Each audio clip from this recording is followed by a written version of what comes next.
আপনি দেখছেন Padma news 24.com এর টপ ট্রেন্ডস। সাথে আছি আমি মবিন আমিন।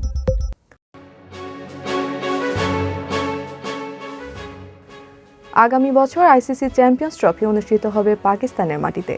এশিয়া কাপের মতো চ্যাম্পিয়ন্স ট্রফি খেলতেও ভারতীয় দলের পাকিস্তানে যাওয়া নিয়ে যথেষ্ট সংশয় রয়েছে।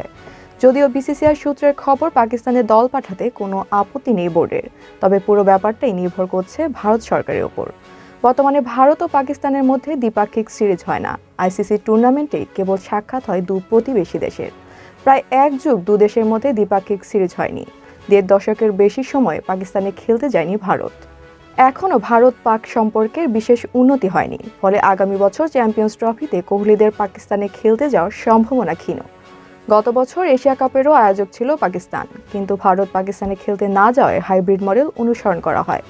ভারতের ম্যাচগুলো অনুষ্ঠিত হয় শ্রীলঙ্কার মাটিতে। প্রথমে শোনা গিয়েছিল চ্যাম্পিয়ন্স ট্রফিতেও হাইব্রিড মডেল অনুসরণ করা হবে, কিন্তু তাতে রাজি নয় পাকিস্তান। তাদের সাফ কথা, চ্যাম্পিয়ন্স ট্রফি খেলতে পাকিস্তানেই যেতে হবে ভারতকে।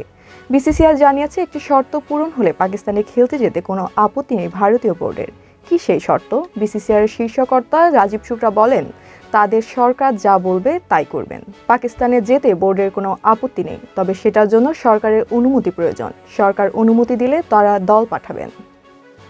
পদ্মা নিউজ 24.com এর নিয়মিত আপডেট ভিডিও পেতে আমাদের ইউটিউব চ্যানেলটি সাবস্ক্রাইব করে বেল আইকনটি ক্লিক করে রাখুন। ফেসবুকে আমাদের ফলো করুন, facebook.com/poddanews24।